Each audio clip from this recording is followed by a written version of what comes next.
The gunshot echoed across Dahlia Hayward's homestead as the warm evening sun dipped below the Montana horizon, a sound that would forever alter the trajectory of her life in Williams, Montana. It was May of 1876, and the 22-year-old widow had just made a decision that would either save her or condemn her, pulling the trigger on the man who had burst through her door with violence in his eyes and whiskey on his breath. Dahlia's hands trembled as she lowered the smoking revolver, her husband's old Colt that she'd kept beneath her pillow since his passing last winter. Horace Tanner lay motionless on her cabin floor, blood pooling beneath him, his intentions dying with him. The local cattle baron's son had made advances before, but tonight he'd crossed a line, tearing at her clothes and promising no one would believe her word against his. "Oh Lord," she whispered, reality crashing down around her. In Williams, Montana, justice rarely favored women, especially those without means or family. Tanner money owned half the territory and most of the law outside. Hoofbeats approached. Dahlia's heart hammered against her ribs. She gripped the revolver tighter, knowing she couldn't outrun what she'd done.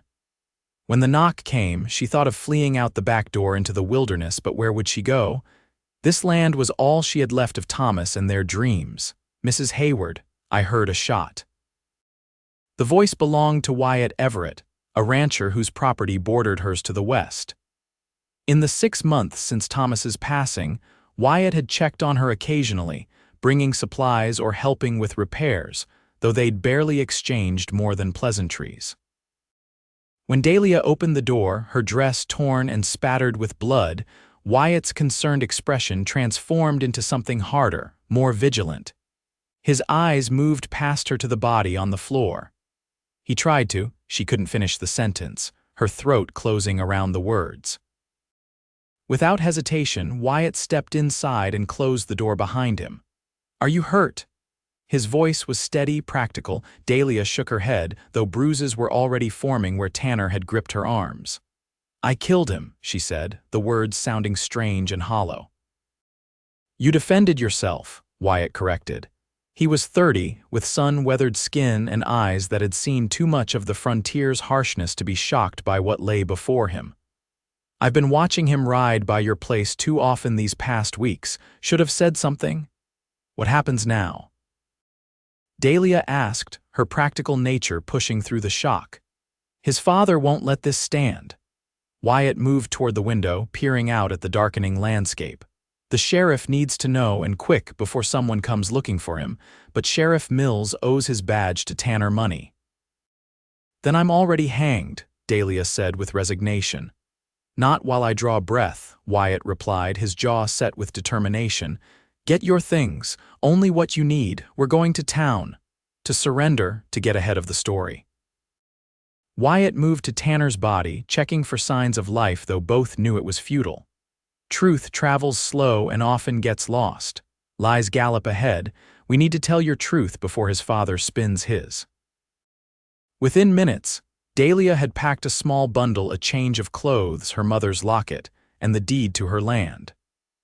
As they mounted Wyatt's horse, she cast one last look at the cabin that had been her sanctuary and was now a place of death.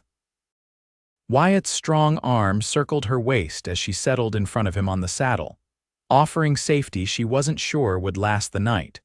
The ride to Williams was silent except for the rhythmic hoofbeats and Dahlia's occasional stifled sobs. The town's few lamplights emerged from the darkness, and with them, a rising dread. Townsfolk were still about, and heads turned as Wyatt rode down Main Street with a disheveled Dahlia, her dress torn and bloodied. At the sheriff's office, they found Mills putting on his coat to leave for the night. His eyebrows rose at the sight of them. "Everett, Mrs. Hayward." His gaze lingered on her appearance. "What's the trouble?" "Horace Tanner broke into Mrs. Hayward's home with ill intent," Wyatt stated plainly. "She defended herself. He's dead." Sheriff Mills's hand instinctively moved to rest on his holster. "That's a serious claim." "It's the truth," Dahlia said, her voice stronger than she expected. "He's been watching my place for weeks. Tonight he came in drunk and demanding, things a decent man wouldn't speak of. "Where is he now?" "Still at her cabin," Wyatt answered. "We came straight here." Mills rubbed his jaw, conflict evident in his expression. "Old man Tanner will want blood for this." "And the law should provide justice instead," Wyatt countered. "You know Horace's reputation with women." This wasn't the first time, just the first time someone fought back. The sheriff sighed, reaching for his hat. "I'll ride out there now. Mrs. Hayward, I'll need your statement, but first," he looked uncomfortable, "I'll have to lock you up until this gets sorted." "That's not necessary," Wyatt interjected. "She's not running. She came forward willingly. Protocol, Everett, you know that." The sheriff turned to his deputy who had appeared in the doorway. "Saddle up, Jenkins. We're riding to the Hayward place and put Mrs. Hayward in a cell, gentle-like." As the deputy approached with keys jingling, Dahlia felt a strange calm settle over her. "It's all right, Mr. Everett, I understand." Wyatt's expression darkened. "I'll be back before dawn, Dahlia. I promise you won't face this alone." She believed him, though she couldn't say why. Perhaps it was the unwavering resolve in his blue eyes, or how he'd used her given name for the first time. As the cell door closed between them, Dahlia watched Wyatt follow the sheriff out, his tall frame silhouetted against the night. Left alone in the sparse cell, Dahlia sank onto the narrow cot and finally allowed herself to fully process what had happened. She didn't regret pulling the trigger. She'd had no choice.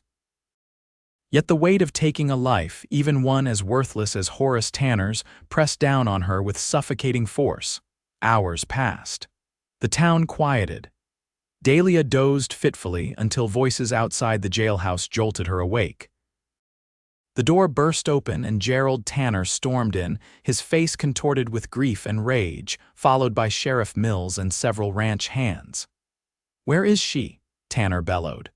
"Where's the murdering whore who shot my boy?" Dahlia stood, her fingers clutching the iron bars. Fear coursed through her, but she refused to cower. "Mr. Tanner, please," Mills said, trying to calm the situation. "This is a matter for the law now." Tanner pointed a finger at Dahlia. "My son goes to check on a poor widow out of Christian charity and she guns him down. We all know what kind of woman shoots a man in cold blood." "That's not what happened," Dahlia said, her voice tight but steady. "Your son broke into my home. He tried to force himself on me." "Lies." Tanner's face reddened. "My boy was a gentleman. You lured him in and killed him for his money." "Mr. Tanner," Sheriff Mills intervened, "we're gathering the facts. There will be an inquest. There'd better be a hanging," Tanner snapped. "And soon. I want justice for my son." The commotion drew more townspeople.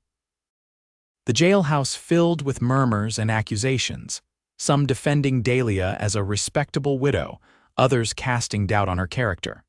Through it all, she stood silent, knowing words wouldn't sway those who'd already decided her guilt. Dawn was breaking when Wyatt returned, pushing through the crowd that had refused to disperse. His clothes were dusty from the ride, but his determination hadn't diminished. "Sheriff," he called over the voices, "I've brought Doc Peterson from the Hayward place. He's examined Tanner's body." The old doctor entered behind Wyatt, looking grave but resolute. "The lady's account appears consistent with the evidence, Sheriff. Tanner's blood showed heavy alcohol content. The entry wound indicates he was advancing toward her when shot, and there are defensive bruises on Mrs. Hayward's arms." Gerald Tanner scoffed. "You can't trust this so-called examination. Peterson has always been soft on criminals." "I've been practicing medicine for 38 years, the doctor retorted. "I know the difference between murder and self-defense." Wyatt stepped closer to the cell. "There's more," he said to the sheriff. 3 women from around the county have come forward about previous incidents with Horace Tanner, unwanted advances, threats. They were too afraid to speak up before, but now. A ripple moved through the crowd. Gerald Tanner's face flushed deeper. "This is a conspiracy," he sputtered. "You've all hated my success from the beginning. Now you're using my son's death to destroy my name." "No one's attacking your name, Gerald," Wyatt replied evenly. "But your son made his own reputation. Ask your ranch hands if you don't believe me." They knew where he rode on Saturday nights, what he did to those girls at the saloon. Several men shifted uncomfortably, avoiding Tanner's glare. Sheriff Mills cleared his throat. "There'll be a formal inquest tomorrow. Judge Harrison will preside. Until then, Mrs. Hayward stays in custody for her own protection." As the crowd slowly dispersed, Wyatt approached Dahlia's cell. "Are you all right?" he asked quietly. She nodded, though exhaustion and fear had left their mark. "Why are you helping me? You barely know me." "I know enough," he said. "I know you're facing this with more courage than most men would show, and I know what's right. The Tanners won't let this go, even with witnesses. They'll make an example of me." Wyatt's hand wrapped around the cell bar, inches from her own. "Not if I can help it. Get some rest. Tomorrow will be a long day." After he left, Dahlia found sleep impossible. She replayed the shooting in her mind, wondering if she could have done something different, but each time the conclusion was the same: she'd had no choice. As morning light filtered through the small window, she prayed for strength to face whatever came next. The next day, Williams's modest courthouse was packed to capacity. Judge Harrison, a stern man with a reputation for fairness, called the inquest to order. Dahlia sat beside Wyatt, who had insisted on standing as her character witness despite the threats already circulating against him from Tanner supporters. Sheriff Mills presented the facts of the case as he understood them. The town doctor confirmed his findings about Tanner's condition and Dahlia's injuries. Then Dahlia herself was called to testify. Standing before the town, she told her story with quiet dignity: how Horace had been watching her property, making comments when they crossed paths in town. How that night he'd pounded on her door, forced his way in when she answered, reeking of whiskey and making explicit demands. How she tried to fight him off, but he was too strong. How she'd managed to reach Thomas's revolver and fired when Tanner lunged at her again.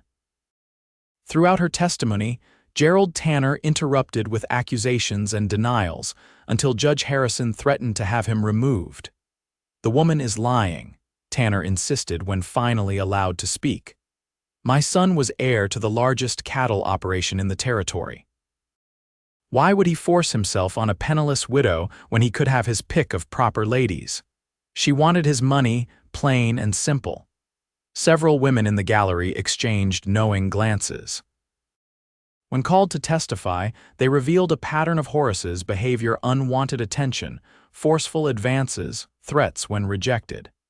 Each testimony strengthened Dahlia's case and painted a damning picture of the deceased. Finally, Wyatt took the stand. The courtroom fell silent as he began to speak. "I've known Mrs. Hayward since her husband Thomas died last winter. She's faced hardship with dignity and hard work, never asked for charity, though many offered. Horace Tanner, on the other hand," Wyatt paused, choosing his words carefully. "I've pulled him off frightened girls at 3 different socials. I've seen him so drunk he couldn't sit a horse. 2 months ago, he boasted to anyone who'd listen about taming the Hayward widow. I warned him to stay away from her property." Gerald Tanner jumped to his feet. "You threatening my boy, Everett? Is that what you're admitting to?" "I'm stating facts, Mr. Tanner. Your son had a reputation that you chose to ignore. Now a woman who was just trying to live peacefully has been forced to defend her life and honor." The judge called for order as murmurs swept through the room. After hearing all testimonies, he retired to consider his decision. The wait seemed interminable. Dahlia sat with her hands clasped tightly in her lap, trying not to notice the divided stares of the townspeople. "Whatever happens," she whispered to Wyatt, "thank you for standing by me." He surprised her by taking her hand in full view of everyone. "This isn't charity, Dahlia. This is standing for what's right." When Judge Harrison returned, the room fell silent. "Having heard all testimony and examined the evidence, I find that Mrs. Dahlia Hayward acted in justifiable self-defense when she shot Horace Tanner. No charges will be filed. This inquest is closed." The gallery erupted in mixed reactions: relief and approving nods from some, outraged protests from Tanner supporters. Gerald Tanner himself stormed toward the judge's bench, pointing accusingly at Dahlia. "This isn't over. No one kills a Tanner and walks free. You'll pay for this, woman." All of you will." As Tanner was escorted out by the sheriff, Dahlia felt a wave of relief wash over her, quickly followed by a new fear. She was free, but at what cost? The most powerful man in the county had just promised retribution. Outside the courthouse, townsfolk gathered in small groups, discussing the verdict. Some offered Dahlia hesitant congratulations, others avoided her entirely. The division was clear: half the town believed justice had been served, the other half thought a murderer had been set free. "You can't go back to your cabin," Wyatt said quietly as they descended the courthouse steps. "Not tonight, at least. Tanner men will be looking for payback. Where can I go? I have no family here." "My sister Rose runs the boarding house. She'll have a room for you," he hesitated. "After that." "Well, we'll figure something out." That evening at the boarding house, Dahlia sat by the window, watching the street below. The weight of the day's events pressed down on her, bringing tears she'd been too strong to shed in public. A soft knock preceded Rose Everett's entrance with a tray of tea and bread. "Thought you might be hungry," she said kindly. "Can't imagine you've had much appetite lately." "Thank you." Dahlia wiped her eyes quickly. "For the food and for taking me in. I know it might cost you customers." Rose waved away her concern. "Anyone who'd boycott my business over this isn't worth having as a customer. Besides, my brother's a good judge of character. If he says you're worth standing up for, that's good enough for me." After Rose left, Dahlia managed a few bites before exhaustion overwhelmed her. She slept deeply for the first time in days, waking only when dawn light filtered through the curtains. Downstairs, she found Wyatt in conversation with his sister. Both looked up when she entered, their expressions serious. "What's happened?" Dahlia asked, instantly alert. "Your cabin," Wyatt said grimly. "Tanner men rode out there last night, burned it to the ground." The news hit Dahlia like a physical blow. Everything she'd worked for, everything that remained of her life with Thomas gone. She sank into a chair, feeling hollow. "Sheriff's looking into it," Wyatt continued, "but everyone knows Tanner's behind it. Problem is proving it." "I have nothing left," Dahlia whispered, the reality settling in. Her home, her few possessions, all reduced to ash. All that remained was the deed in her bundle and the clothes she wore. "You have your life," Rose said firmly, "and your good name. The rest can be rebuilt." Wyatt knelt beside her chair.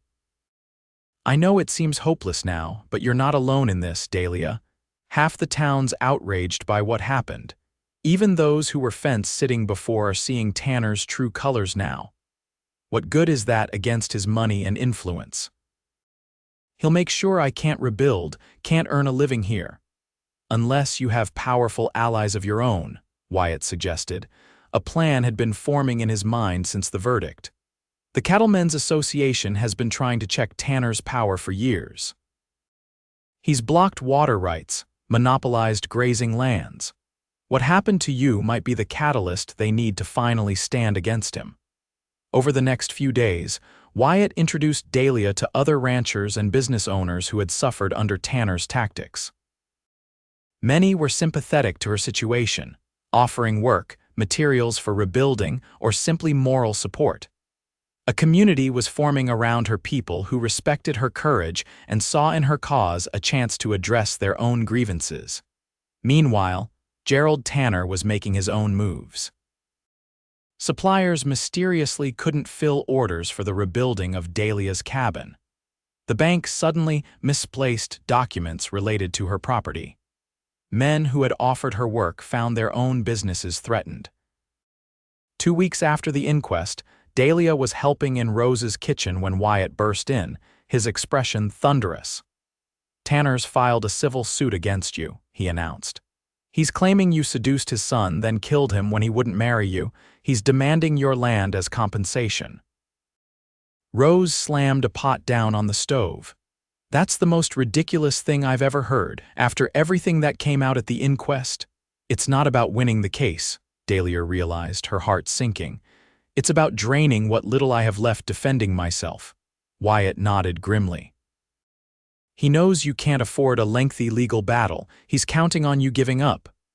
"Then he doesn't know me very well," Dahlia replied, a steely determination replacing her initial shock. I won't let him take the one thing Thomas and I worked for. I'll fight him with everything I have. You won't fight alone, Wyatt promised. That evening, the boarding house parlor hosted an unusual gathering. Ranchers, shopkeepers, the town doctor, and even the editor of the small local newspaper crowded in to discuss Tanner's latest move.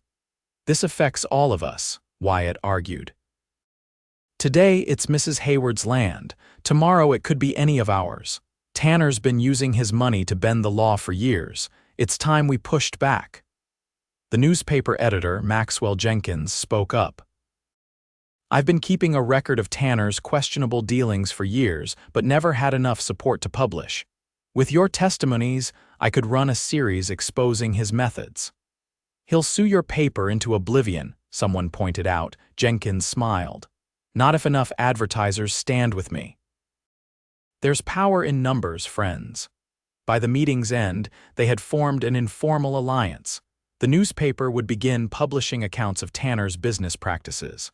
The Cattlemen's Association would challenge his water rights claims. And for Dahlia's case, they found an unexpected ally in a young lawyer named Frederick Walsh, recently arrived from St. Louis with ambitions of establishing a practice unencumbered by local politics.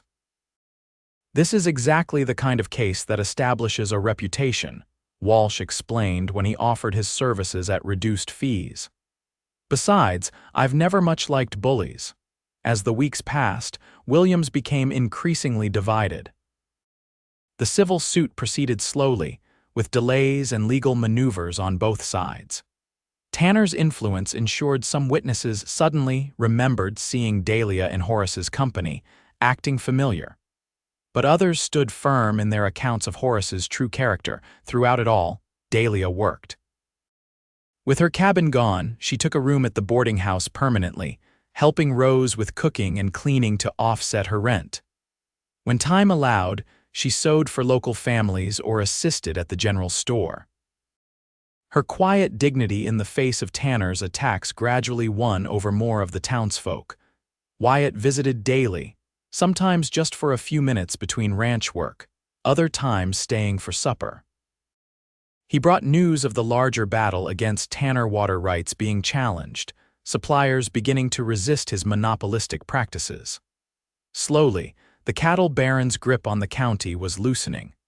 One evening in late June, Wyatt found Dahlia on the boarding house porch, watching the sunset. The air was warm, scented with summer blossoms from Rose's garden. Lawyer Walsh thinks the judge is leaning our way, Wyatt said, settling into the chair beside her. Tanner's witnesses keep contradicting each other. Dahlia nodded, but her expression remained troubled. Even if we win, he'll find another way to come after me. As long as I'm in Williams, I'll be looking over my shoulder. You thinking of leaving? Wyatt asked, trying to keep his voice neutral though the thought sent a pang through his chest. Sometimes, she admitted. Starting fresh somewhere no one knows my story. But then I think of Thomas, how much that land meant to him, to us. How could I abandon it? Wyatt was silent for a long moment. There might be another way, he finally said. A way for you to keep your land and have protection Tanner wouldn't dare challenge. What's that? He turned to face her fully. Marriage to me. Dahlia's eyes widened with surprise. Wyatt, hear me out, he continued quickly. My ranch is establishing itself as one of the most successful in the territory. The Cattlemen's Association respects my voice. Even Tanner wouldn't move directly against my wife, it would unite too many against him. You're proposing a marriage of convenience. Dahlia asked, her voice carefully controlled. Wyatt ran a hand through his hair, suddenly looking less certain than when he'd begun. I'm proposing a solution that benefits us both. Your land adjoins mine together, they'd make one of the finest properties in the county. You'd have protection. I'd have. He hesitated, then admitted, I'd have you. The last words hung between them, revealing more than his practical proposal had suggested. Wyatt, Dahlia said gently, you don't need to marry me to help me. I know that. His eyes met hers, earnest and unguarded, but maybe I want to. Maybe watching you face down this town with your head held high, never breaking despite everything thrown at you. Maybe that made me see something I've been looking for without knowing it. A warmth spread through Dahlia that had nothing to do with the summer evening. Over these difficult weeks, Wyatt had become her strongest ally, her most trusted friend. When had that friendship deepened into something more? Had it been there from the beginning when he'd ridden with her to face justice rather than let her face it alone? "I can't accept a proposal based on convenience or admiration," she said carefully. "Marriage should be more." "It would be," he assured her, reaching for her hand. "Dahlia, I'm not eloquent like some men. I can't recite poetry or make grand speeches. But I can promise to stand beside you through whatever comes, to respect your strength while offering mine when needed. And I can promise that what I feel for you is far more than admiration." The sincerity in his voice moved her deeply. This wasn't Thomas. No one could replace him or the young love they'd shared. But Wyatt offered something different, something equally valuable, a partnership of equals, forged in adversity, strengthened by mutual respect. "I need time to think," she finally said. "This isn't a decision to make hastily." Wyatt nodded, though disappointment flickered across his features. "Of course, take all the time you need." He rose to leave, then paused. "Just know that my offer stands regardless of how the trial ends. This isn't about Tanner, it's about us." After he'd gone, Dahlia remained on the porch until stars filled the sky, her thoughts whirling. Could she open her heart again so soon after losing Thomas? Did she even deserve happiness after taking a life, justified though it was? And yet, when she imagined a future with Wyatt by her side, something long dormant stirred within her hope. The civil trial reached its conclusion in early July. Judge Harrison, visibly irritated by Tanner's transparent attempts to manipulate the proceedings, ruled decisively in Dahlia's favor. Not only was the case dismissed, but Tanner was ordered to pay court costs as penalty for bringing a frivolous lawsuit. "This isn't over," Tanner hissed as he pushed past Dahlia outside the courthouse. "No woman makes a fool of Gerald Tanner and prospers." Wyatt stepped between them. "It is over, Tanner. You've lost in court twice now. The town's seen through you. Push this further and you'll only damage yourself more." For a moment it seemed Tanner might strike Wyatt, his face contorted with rage. Then, abruptly, he turned away. "Enjoy your victory while it lasts," he called over his shoulder. "Both of you." That evening, the boarding house hosted a small celebration. Rose prepared a special supper, and friends who had supported Dahlia throughout her ordeal raised glasses to justice served. Through it all, Wyatt remained close to Dahlia's side, protective but never possessive, attentive to her comfort without overstepping. As the gathering wound down, Dahlia found herself alone with him in the parlor, the last guests having departed. "I've been thinking about your proposal," she said quietly, her heart beating rapidly. Wyatt set down his glass, giving her his full attention. "And I can't marry you for protection or convenience." She saw his expression fall and quickly continued. "But I could marry you because these past months have shown me what kind of man you are, because when I imagine my future, you're part of it, because," her voice softened, "because I think I'm falling in love with you, Wyatt Everett." The smile that broke across his face was like sunrise. "That's reason enough for me," he said, taking her hands in his. "I've loved you since that night you stood in your doorway, bruised but unbroken, facing what came with more courage than any man I've known."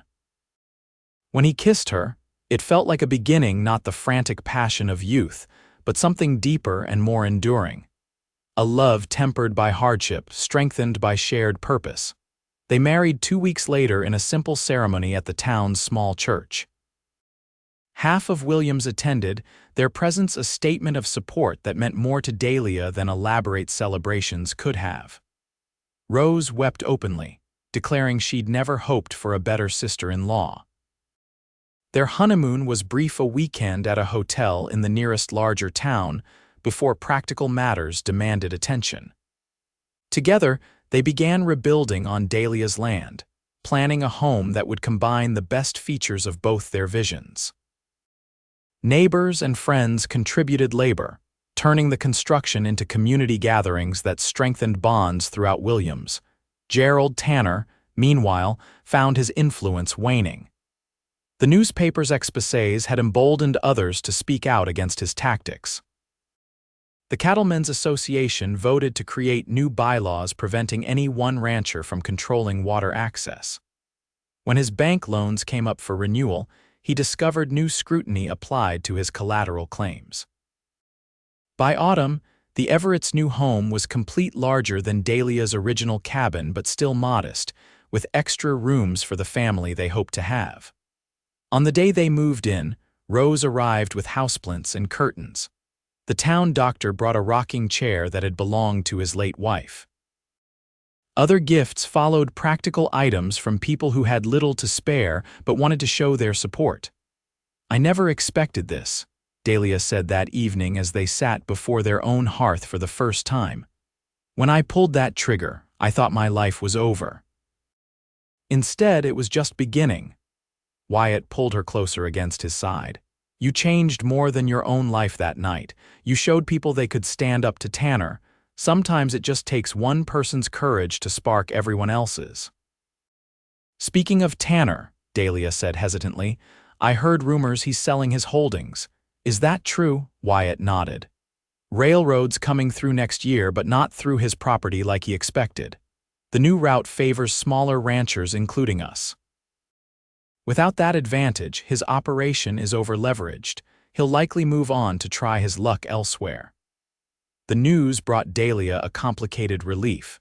The threat that had loomed over her for months was dissipating, yet she couldn't celebrate another's downfall, even someone like Tanner. "I just want peace," she said softly, "for all of us. We'll have it," Wyatt promised. "And we've earned it." As winter settled over Williams, the Everett Ranch established itself as a gathering place. Rose visited often, bringing news from town. The lawyer Walsh became a friend, advising other small ranchers on protecting their interests. Even the sheriff, once cautious around Dahlia, became a regular Sunday dinner guest. Gerald Tanner departed for California before the first heavy snow, selling his holdings to a consortium of local ranchers. His farewell was unmarked and unmourned by most of the town. For Dahlia, his absence lifted the last shadow from her new life. Spring brought renewal to more than the land. When Dahlia discovered she was expecting their first child, Wyatt's joy knew no bounds. He expanded their garden, built a cradle from pine harvested on their property, and fussed over her comfort until she laughingly reminded him she wasn't made of glass. "Can't help it," he admitted, placing a gentle hand on her growing belly. "Never thought I'd have this, a wife, a child, land that's thriving. Sometimes I wake up afraid it's all a dream." "Not a dream," Dahlia assured him, covering his hand with hers. "Just a life we've built against all odds." Their son was born in early autumn, a sturdy boy they named James Thomas Everett, honoring both their fathers. Rose declared him the finest baby in 3 territories and appointed herself honorary aunt with solemn responsibilities for spoiling him properly. As James grew, so did the Everett Ranch. Wyatt's careful management and Dahlia's practical frugality enabled them to purchase additional land when it became available. Their cattle herd increased, as did their reputation for fair dealing and quality stock.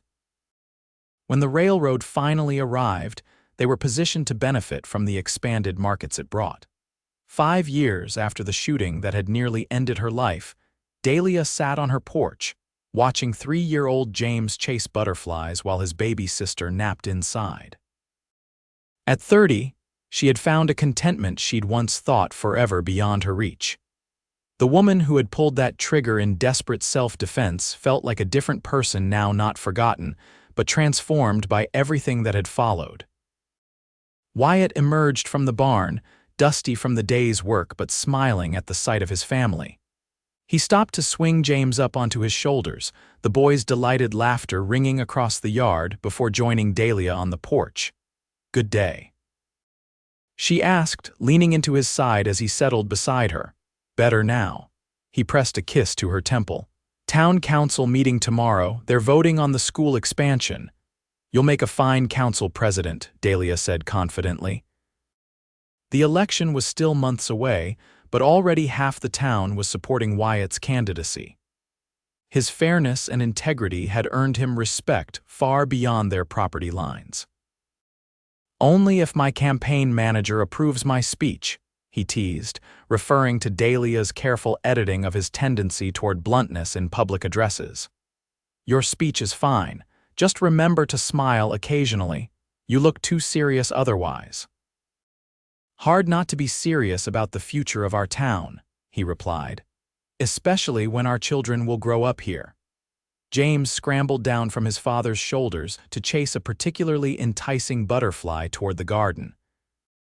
Watching him, Dahlia felt a swell of gratitude for all that had brought her to this moment, even the darkest parts. "I received a letter from Mary Bennett today," she said, referring to one of the women who had testified about Horace Tanner's character during the inquest. Mary had since moved to Oregon with her husband. She's started a women's society there, providing legal assistance to those who can't afford it. She says our case inspired her. Wyatt's arm tightened around her shoulders. See, ripples from that one act of courage still spreading years later. Inside, baby Elizabeth began to fuss. Dahlia rose to tend to her, pausing in the doorway. "I never thought my life would matter to anyone but myself and those closest to me," she said thoughtfully. "Strange how defending oneself can end up defending others too." Wyatt watched his wife disappear inside, marveling as he often did at the strength contained in her slender frame. The woman who had once stood alone against the most powerful man in the county now stood as a pillar of their community, respected and loved by many. Later that night, with their children sleeping peacefully and the house quiet around them, Wyatt and Dahlia lay together in the darkness, exchanging whispered accounts of their day as had become their custom. "Rose says the new schoolteacher is sweet on Fred Walsh," Dahlia reported, amusement coloring her voice. "Apparently she's been finding legal questions to consult him about weekly. Poor Fred. Brilliant with law books, hopeless with women. Perhaps you should give her some advice. You managed to catch yourself a husband despite impossible odds." Dahlia laughed softly. "If I recall correctly, you proposed to me. Something about practical advantages and adjoining properties. Worst proposal in history," Wyatt groaned. "I'm amazed you ever accepted." "I saw through your practical exterior to the romantic beneath," she teased, then grew more serious. "You saw me at my worst moment and still found something worth loving. How could I not love you in return?" He gathered her closer, his voice dropping to a reverent whisper. "Best decision I ever made, standing up for you. Selfish reasons, really. Couldn't let a woman with your fire slip away. And I thought you were just being noble." "Noble, no. Just a man recognizing his future when she stood before him, holding a smoking gun and refusing to apologize for defending herself." Dahlia kissed him then, still marveling at how the worst night of her life had eventually led to such happiness. She would never forget Thomas or the dreams they'd shared, just as she would never forget the weight of Horace Tanner's death on her conscience. But those memories had been incorporated into the tapestry of her life, neither defining her nor diminishing her capacity for joy. Outside their window, the Montana night spread star-filled and vast. Inside, in the home they'd built together, Dahlia and Wyatt Everett held each other close. Two people who had found in each other not just love but alliance, not just passion but partnership. From the ashes of violence and injustice, they had forged a life of purpose and peace, proving that even the darkest beginnings could lead to the brightest futures.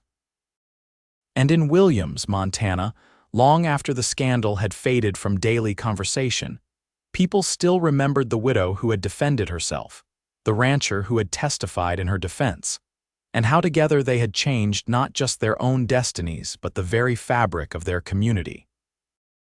Years later, when James and Elizabeth were grown with families of their own, the Everett Ranch remained a centerpiece of county life.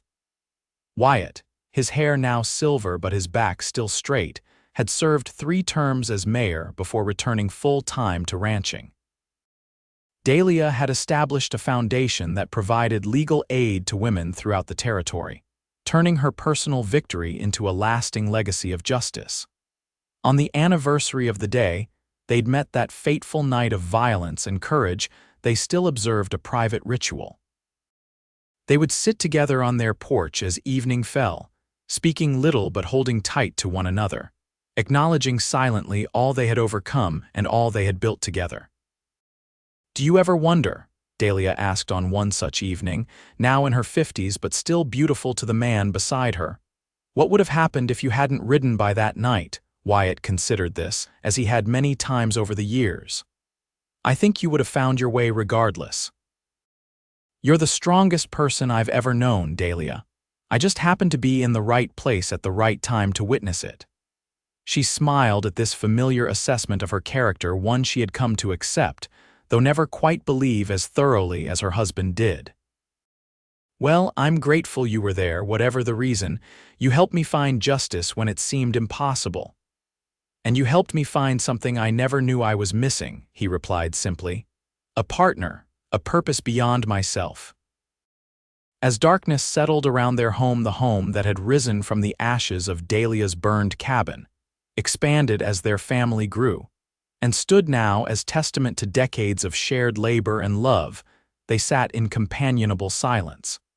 Two people who had seen the worst and best of each other, and chosen, every day, to build a life together. The story of the widow who shot her attacker and the rancher who stood for her had become part of local lore, retold over time with various embellishments. But Wyatt and Dahlia knew the truth that beyond the drama of that fateful night lay the greater achievement, the patient, daily work of building a marriage, a family, and a community where justice prevailed not through violence but through unity and perseverance. And in that achievement, they had found their most enduring victory.